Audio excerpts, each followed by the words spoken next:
പ്രിയസഖി ഭാഗം 8. ഞാൻ പരിചയപ്പെടുത്താം. അതും പറഞ്ഞ് അവൻ എൻ്റെ അടുത്തേക്ക് വന്നപ്പോൾ മറ്റുള്ളവർ അവനെ നോക്കി പേടിപ്പിച്ചു. കൂട്ടത്തിൽ ഒരാൾ മാത്രം മിണ്ടുന്നില്ല. നീ പേര് ചോദിക്ക്, പറയാം. ചേച്ചിമാർ ഒരുമിച്ച് പറഞ്ഞു. എല്ലാവരെയും പരിചയപ്പെടാൻ ആഗ്രഹമുണ്ട്. എന്റെ സ്വന്തം സീനിയേഴ്സ് അല്ലേ, പേര് പറയാമോ? നിന്റെ സ്വന്തമോ? ഞാനൊന്ന് ഇളിച്ചു കാണിച്ചു എന്ന് വേണേ പറയാം. ഭാഗ്യത്തിന് അവർ പേര് പറഞ്ഞു. അറ്റത്ത് നിന്ന് തുടങ്ങാം. ആദ്യത്തെ ആള് അജിത്ത്, രണ്ടാമത്തെ ചേച്ചി പ്രിയങ്ക, അജിത്തേട്ടന്റെ ലവറാണത്രേ. മൂന്നാമത്തെ ആള് രാഖി, നാലാമത്തെ ആൾ കലിപ്പൻ ജോയൽ, പിന്നെ നമ്മുടെ കോഴി അഭിറാം. പരിചയപ്പെടൽ കഴിഞ്ഞാണ് അവർ പണി തന്നത്. ഇനി ഏത് പാതിരാത്രി ചോദിച്ചാലും ഈ പേരുകൾ മറക്കരുതെന്ന്. അടിപൊളി അല്ലേ? പിന്നെയാണ് കൂടെ നിൽക്കുന്ന ജൂനിയർ പിള്ളേർക്ക് അവർ പണി കൊടുത്തത്.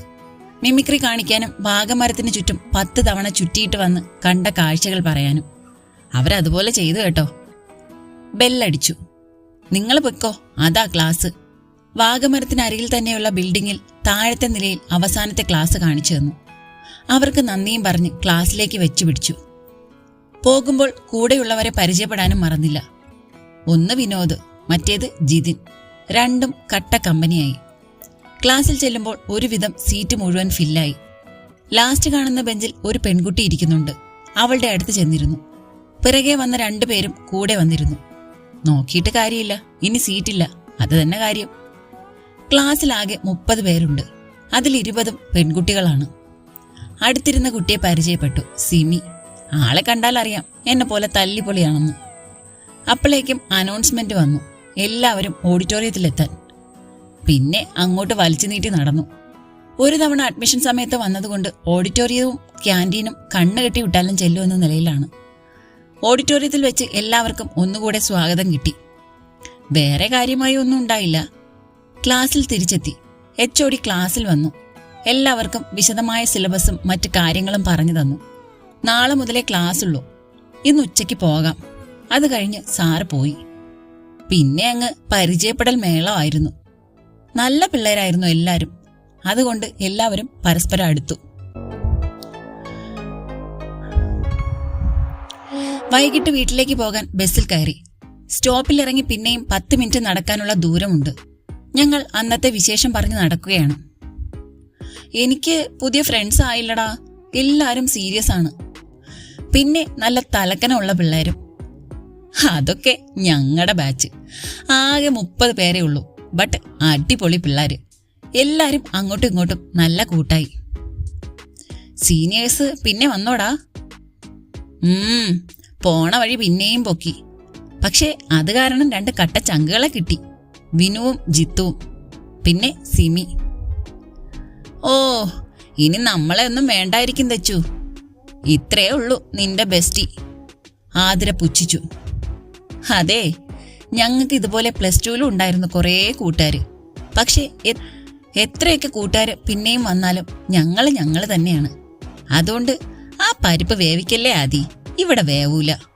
ദച്ചുവിന്റെ മറുപടി കേട്ട് അവൾ പിന്നെ ഒന്നും പറഞ്ഞില്ല. പുറകിൽ നിന്നും ജീപ്പ് വരുന്ന ശബ്ദം കേൾക്കാം. ഇന്ന് രാവിലെ നടന്ന കാര്യം ഓർത്തപ്പോൾ തന്നെ ഹൃദയം പടപടാ ഇടിക്കാൻ തുടങ്ങി. അയ്യോ, ഇനി അവരുടെ മുഖത്ത് എങ്ങനെ നോക്കും?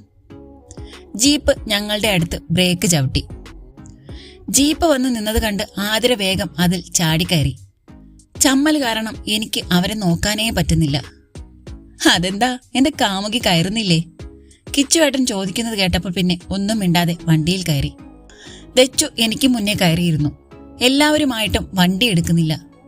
വണ്ടി പോകാത്തത് എന്താണെന്ന് തലപൊക്കി നോക്കുമ്പോൾ 2ഉം ഇങ്ങോട്ട് നോക്കിയിരിപ്പ. പിന്നെ ഒരു പൊട്ടിച്ചിരിയായിരുന്നു. എന്നാലും എന്റെ കൊച്ചു, നിനക്ക് ജനിച്ചപ്പോൾ മുതൽ അറിയാവുന്ന ഇവനെ ആദ്യമായിട്ട് കാണുകയാണെന്ന് പറയാൻ എങ്ങനെ തോന്നി? വിന്നിച്ചൻ കളിയാക്കുകയാണ്. ഞാൻ മുഖം കൂർപ്പിച്ചു. നിങ്ങളല്ലേ പറഞ്ഞത് നിങ്ങൾ അറിയാവുന്നതാണെന്ന് പറയണ്ടെന്ന്? കൊച്ചു, ഇതൊക്കെ ഒരു സ്പോർട്സ്മാൻ സ്പിരിറ്റിൽ എടുത്താ മതി. എന്റെ കയ്യിൽ നിന്ന് നിനക്ക് വഴക്ക് കേൾക്കുമെന്ന് വിചാരിച്ചാണ് അവരങ്ങനെ പറഞ്ഞത്. അവരെ ഒന്ന് പറ്റിക്കാൻ വേണ്ടി ഞാൻ അക്സെപ്റ്റ് ചെയ്യുന്ന പോലെ കാണിച്ചതാ. അത് പോട്ടെ, ഇനിയും ഇതുപോലെ പലതും വരും. എല്ലാം എൻജോയ് ചെയ്താൽ മതി. ലൈഫിൽ ഒരിക്കലല്ലേ ഇങ്ങനെയൊക്കെ ഉള്ളൂ. തലയാട്ടിയെങ്കിലും ഉള്ളിലെങ്ങോ ഒരു വിങ്ങൽ. ഞാൻ അപ്പളേ പറഞ്ഞതായിട്ടാ, ഞങ്ങളാണെങ്കിലും ഏട്ടൻ അങ്ങനെയേ ചെയ്യൂന്ന്. അപ്പോ ഇവരെന്നെ കളിയാക്കി. ആതിര ഞങ്ങളെ പുച്ഛിച്ചു. അത് കേട്ട് കണ്ണാടിയിൽ ഏട്ടന്റെ മുഖത്തേക്ക് നോക്കിയപ്പോൾ എന്റെ മുഖത്ത് നിന്നും കണ്ണു മാറ്റുന്ന ഏട്ടനെയാണ് കണ്ടത്. ഏയ്, എനിക്ക് തോന്നുന്നത് നീയായിരുന്നെങ്കിൽ അവർ വിചാരിച്ച പോലെ നല്ല ചീത്ത പറയായിരുന്നു എന്ന് തന്നെയാണ്. കൊച്ചു ആയതുകൊണ്ട് തന്നെയാണ് ഞാൻ അങ്ങനെ ചെയ്തത്. കിച്ചുവേട്ടന്റെ മറുപടിയിൽ എന്റെ കണ്ണുകൾ തിളങ്ങി. ഇനി ഏട്ടനും എന്നോട് ഇഷ്ടമുണ്ടാവോ? ഏട്ടന്റെ പെങ്ങളെ ഇച്ചായനെ സ്നേഹിക്കാമെങ്കിൽ ഏട്ടൻ എന്തുകൊണ്ടായിക്കൂടാ? വീടിന്റെ മുന്നിലെത്തിയപ്പോൾ ചാടി ഇറങ്ങി വീട്ടിലേക്ക് ഓടി. കൂട്ടിന് ദച്ചുവും ഉണ്ട്. ഞങ്ങൾക്ക് രാവിലത്തെ ഭക്ഷണം സോപാനത്തിലാണെങ്കിൽ വൈകിട്ട് വീട്ടിലായിരിക്കും. ചില ദിവസങ്ങളിൽ നേരെ തിരിച്ചും. വിന്നിച്ചൻ ദച്ചു വീട്ടിലേക്ക് നടന്നതുകൊണ്ട് ഞങ്ങളുടെ പിന്നാലെ പോന്നു. ആതിര സോപാനത്തിലേക്ക് നടന്നു. പിന്നാലെ ഏട്ടനും ഉണ്ടാകുമെന്ന് അവൾ കരുതി. പക്ഷേ ഏട്ടൻ ഞങ്ങളുടെ പിറകെ വീട്ടിലേക്ക് വന്നത് അവൾക്ക് ഇഷ്ടമായില്ല. അവൾ കിച്ചുവേട്ടനെ വിളിക്കുന്നത് കേട്ടാണ് തിരിഞ്ഞു നോക്കിയത്. അവളോട് പൊക്കോളാൻ പറഞ്ഞ് ഇങ്ങോട്ട് തന്നെ പോന്നു. മേരിയമ്മ നല്ല കുമ്പിളപ്പം ഉണ്ടാക്കി വെച്ചിരുന്നു, എന്റെ ഫേവറേറ്റ്. എല്ലാം കൂടി ചായ കുടിക്കുന്ന സമയത്ത് ജനനി ആന്റിയും എത്തി. പിന്നെ അങ്ങോട്ട് അന്നത്തെ വിശേഷം പറച്ചിലായിരുന്നു. പ്രപ്പോസ് ചെയ്ത കാര്യമൊക്കെ പറയുമ്പോൾ അവർ തലകുത്തി ചിരിക്കുകയായിരുന്നു. പിന്നെ അഞ്ചംഗ സംഘത്തിന്റെ റാഗിംഗ് പറഞ്ഞപ്പോൾ പിന്നിച്ചൻ ശ്രദ്ധിച്ചു കേട്ടിരിക്കുന്നത് പോലെ തോന്നി. പക്ഷേ കിച്ചുവേട്ടൻ അതാരാണെന്ന ആലോചനയിലായിരുന്നു എന്ന് തോന്നുന്നു. പിറ്റേന്ന് മുതൽ ക്ലാസ് തുടങ്ങി. അതിനിടയിൽ ചെറിയ തോതിൽ റാഗിംഗ് ഉണ്ടായിരുന്നു. എങ്കിലും എല്ലാവരും ഫ്രഷേഴ്സ് ഡേക്ക് വേണ്ടി കാത്തിരിക്കുകയായിരുന്നു. 2-3 ദിവസത്തിന് ശേഷം അങ്ങനെ ഫ്രഷേഴ്സ് ഡേ വെച്ചു. ആ ദിവസങ്ങളിലൊന്നും കിച്ചുവേട്ടനും വിന്നിച്ചനും ഞങ്ങളുടെ അടുത്തേക്ക് വന്നില്ല. ഫ്രഷേഴ്സ് ഡേ ആയി. എല്ലാവരും ഓഡിറ്റോറിയത്തിലേക്ക് നടന്നു. ഇപ്പൊ കട്ട കമ്പനിയായി വിനുവും ജിത്തുവും സിമിയും ഉണ്ട്. ഓഡിറ്റോറിയത്തിലെത്തിയപ്പോൾ ദച്ചു പിന്നിലിരുന്ന് കൈ പൊക്കി കാണിച്ചു. ഞങ്ങൾ 4 അങ്ങോട്ട് നടന്നു. അവളിരുന്ന് വിറയ്ക്കുകയായിരുന്നു എന്ന് കയ്യിൽ പിടിച്ചാൽ മനസ്സിലാവും. ഡി, ഏട്ടന്മാര് പറഞ്ഞതുപോലെ ഇതൊക്കെ ജീവിതത്തിൽ ഒരിക്കലും മാത്രം സംഭവിക്കുന്ന കാര്യമാണ്. നീ ചുമ്മാ ടെൻഷൻ അടിച്ച് ഈ നിമിഷങ്ങൾ ഇല്ലാതാക്കല്ലേ. പിന്നെ അവളുടെ കയ്യിൽ അമർത്തി പിടിച്ചു. സ്റ്റേജിൽ പ്രിൻസിപ്പാളും സാറന്മാരും തകർപ്പൻ പ്രസംഗം കാച്ചുകയാണ്. ബോറടി തുടങ്ങി. എല്ലാം കഴിഞ്ഞ് ടീച്ചേഴ്സ് എല്ലാം പോയി. ഞാൻ ചുറ്റും നോക്കി. നമ്മുടെ പുള്ളികളെ കാണാനില്ല. സ്റ്റേജിലേക്ക് ഓരോരുത്തരെ വിളിച്ചു തുടങ്ങി. ഡിപ്പാർട്ട്മെന്റ് അനുസരിച്ച് ഒന്നുമല്ല വിളിക്കുന്നത്, റാൻഡമായി വിളിക്കുന്നത് കൊണ്ട് അടുത്തത് ആരാണെന്ന് ഒരു പിടിയുമില്ല. ആതിരയുടെ പേര് വിളിച്ചു. അവൾ വേഗം സ്റ്റേജിലേക്ക് ചെന്നു. നല്ല പണിയാ കിട്ടിയത്, ബ്രെഡ് ഓംലെറ്റ് ഉണ്ടാക്കാൻ. നേരാമണ്ണ അടുക്കളയിൽ കയറാത്ത അവൾ എങ്ങനെ ഓംലെറ്റ് ഉണ്ടാക്കാൻ? ഇപ്പൊ കരയുമെന്ന അവസ്ഥയിലായപ്പോൾ വേറൊരു ടാസ്ക് കൊടുത്തു. ഒരു പാക്കറ്റ് പച്ചപ്പയർ ഇരുന്ന് എണ്ണാൻ പറഞ്ഞു. കൃത്യ എണ്ണം കിട്ടിയാലേ വിടൂ എന്നും പറഞ്ഞിരുന്നു. അവൾ അവിടെ എണ്ണാനിരിക്കുമ്പോൾ അവർ അടുത്ത ആളിനെ വിളിച്ചു. പിന്നെ ഞങ്ങളുടെ ടീമിലെ ഓരോരുത്തരും ടാസ്ക് ചെയ്യാൻ അങ്ങോട്ട് ചെന്നു. ഇതിനിടയ്ക്ക് ആതിര എണ്ണൽ കഴിഞ്ഞു എന്ന് പറഞ്ഞു. എണ്ണം കൃത്യമായി പറഞ്ഞില്ല. അതുകൊണ്ട് അവളെ വീണ്ടും ഇരുത്തി. ചേട്ടന്മാര് ബുദ്ധിമാന്മാരാണെന്നേ, അവര് നേരത്തെ എണ്ണി വെച്ചിരുന്നു എന്ന് പറഞ്ഞു. ദച്ചുവിനെ വിളിച്ചു. ധൈര്യം പകർന്നതുകൊണ്ട് അവൾ മുന്നിലേക്ക് നടന്നു. ഒരു വാതിലിൽ വിന്നിച്ചനും കിച്ചുവേട്ടനും പ്രത്യക്ഷപ്പെട്ടു. അതവൾക്ക് ആശ്വാസമായി. അവരുടെ ഒരു സീനിയറിനെ വിളിച്ച് പരിചയപ്പെടുത്താനായിരുന്നു പറഞ്ഞത്. അടിപൊളി. ആകെ 3-4 ദിവസമേ ആയിട്ടുള്ളൂ വന്നിട്ട്, പിന്നെ എങ്ങനെ അറിയും? പക്ഷേ അവളുടെ മുഖത്ത് പുഞ്ചിരിയായിരുന്നു. അവൾ പേര് പറഞ്ഞു. Winnie John Kurisinkal. അടിപൊളി. ഇച്ചായനെക്കുറിച്ച് അവൾക്കറിയാത്ത കാര്യമുണ്ടോ? അത്യാവശ്യം നല്ല രീതിയിൽ തന്നെ ഇച്ചായനെക്കുറിച്ച് വിശദീകരിച്ചു. എന്റെ പേര് വിളിക്കുന്നത് കേട്ട് ഞാനും മുന്നിലേക്ക് നടന്നു. നമ്മുടെ 5 സംഘത്തിലെ കോഴിയും അജിത്തേട്ടനും കൂടി അനൗൺസ് ചെയ്യുന്ന ചേട്ടന്മാരുടെ അടുത്തേക്ക് ചെന്നു. ഞാനത് കണ്ടെങ്കിലും അങ്ങോട്ട് ശ്രദ്ധിക്കാതെ കിച്ചുവേട്ടന്റെ മുഖത്തേക്കാണ് എന്റെ കണ്ണ് പോയത്.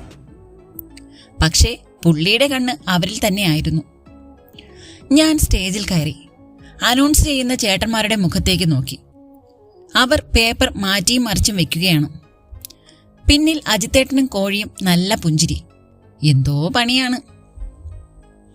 വയലറ്റ്, നിങ്ങളുടെ ഡിപ്പാർട്ട്മെന്റിലെ ഒരു സീനിയറിനെ പ്രപ്പോസ് ചെയ്യുക. അവർ തന്നെ ആളെയും ചൂണ്ടിക്കാണിച്ചു. ഷോ, ഒരു പ്രപ്പോസൽ കഴിഞ്ഞതേ ഉള്ളൂ, ഇനിയിപ്പോ അടുത്തതും. ചൂണ്ടിക്കാണിച്ച ആളുടെ മുഖത്തേക്ക് നോക്കി. ആളെ കണ്ട് ഞാൻ ഞെട്ടിയെങ്കിലും പുള്ളിയുടെ മുഖത്ത് ഒരു പുഞ്ചിരിയാണ്. ജോയൽ ചേട്ടൻ. ഞാൻ കിച്ചുവേട്ടനെ നോക്കി. പുള്ളിയുടെ മുഖം ചോര തൊട്ടെടുക്കാമെന്ന നിലയിലായിരുന്നു. കലിപ്പ്, കട്ടക്കലിപ്പ്. ശരിക്കും ഇങ്ങേർക്ക് എന്നോട് ഇഷ്ടമുണ്ടോ, അതോ കൂട്ടുകാരന്റെ പെങ്ങളായതുകൊണ്ടാണോ? വിന്നിച്ചനെ നോക്കി. പുള്ളിയുടെ സ്ഥിതിയും വ്യത്യസ്തമല്ല. വിന്നിച്ചൻ അങ്ങനെ ഒന്നും ദേഷ്യപ്പെടാറില്ല, വളരെ സോഫ്റ്റാണ്. പക്ഷേ ദേഷ്യം വന്നാൽ പിന്നെ പിടിച്ചാൽ കിട്ടില്ല. വയലറ്റ്, വേഗം ആവട്ടെ. ഞാൻ പറ്റില്ല എന്ന് പറയാൻ തീരുമാനിച്ചു.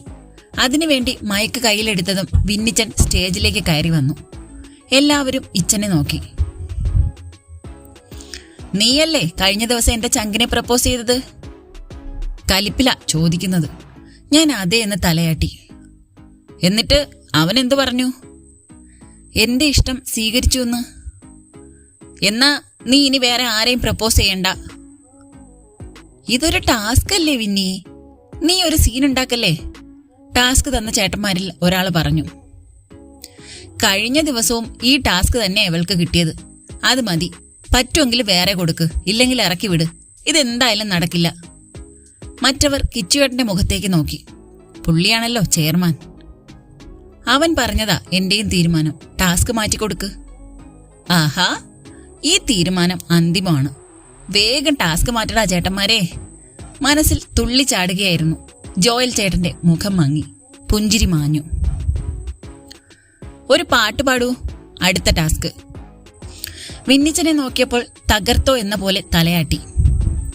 പിന്നെ ഒന്നും നോക്കിയില്ല, കണ്ണടച്ച് പാട്ട് തുടങ്ങി. മറന്നിട്ടുമെന്തിനോ മനസ്സിൽ തുളുമ്പുന്നു മൗനാനുരാഗത്തിൻ ലോലഭാവം. കൊഴിഞ്ഞിട്ടുമെന്തിനോ പൂക്കാൻ തുടങ്ങുന്നു പുലർമഞ്ഞുകാലത്തെ സ്നേഹതീരം. പുലർമഞ്ഞുകാലത്തെ സ്നേഹതീരം. അറിയാതെ ഞാൻ എൻ്റെ പ്രണയത്തെ വീണ്ടും നെഞ്ചോടൊതുക്കി കിടന്നിരുന്നു. കാലച്ചയില്ലാതെ വന്നു നീ മെല്ലയൻ കവിളോടൊരുമ്മി കിതച്ചിരുന്നു. പാതിയും ചിമ്മാത്ത മിഴികളിൽ നനവാർന്ന ചുണ്ടിനാൽ ചുംബിച്ചിരുന്നിരുന്നു. അറിയാതെ നീ എൻ്റെ മനസ്സിലെ കാണാത്ത കവിതകൾ മൂളിപ്പഠിച്ചിരുന്നു. മുറുകാൻ തുടങ്ങുമെൻ വിറയാർന്ന വേളയിൽ മാറോടമർത്തി കൊതിച്ചിരുന്നു. എന്തിനെന്നറിയില്ല, ഞാനെൻ്റെ മുത്തിനെ എത്രയോ സ്നേഹിച്ചിരുന്നിരുന്നു. പാടിക്കഴിഞ്ഞതും കുറച്ചുനേരം ഹാൾ നിശബ്ദമായിരുന്നു. ദൈവമേ, എല്ലാം എഴുന്നേറ്റ് ഓടിയോ? പതിയെ കണ്ണു തുറന്നു. അപ്പോഴേക്കും കയ്യടി കേട്ടു തുടങ്ങി. വാതിൽക്കൽ കിച്ചുവേട്ടനുണ്ടായിരുന്നില്ല എന്നത് സങ്കടമായി. പതിയെ പിന്നിലേക്ക് നടന്നു. എല്ലാവരും നന്നായിട്ടുണ്ടെന്ന് പറഞ്ഞുകൊണ്ടേയിരുന്നു. ജോയലേട്ടന് കടന്നു പോകണമെന്ന് ഓർത്തപ്പോൾ എന്തോ പോലെ തോന്നി. ഡോ, നന്നായി പാടി. പിന്നെ ആദ്യത്തെ ടാസ്ക് അവന്മാരുടെ കുസൃതിയായി കണ്ടാ മതി. തലയാട്ടി പിന്നെയും നടന്നു. ദച്ചുവിന്റെ അടുത്തെത്തിയപ്പോൾ അവളും സിമിയും കൂടെ കെട്ടിപ്പിടിച്ചു. എന്റെ മോളെ, നീ ഇത്രയും നന്നായി പാടോ?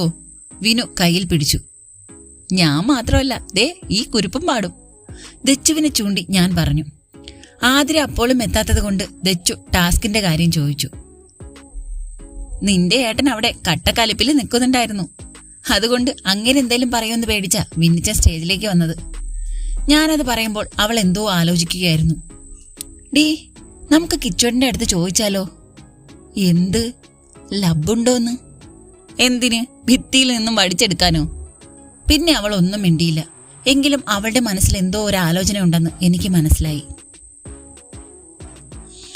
വിന്നിച്ച, സത്യം പറ, ഇന്ന് എന്തിനാ അങ്ങനെ ഒരു ഷോ ഉണ്ടാക്കിയത്?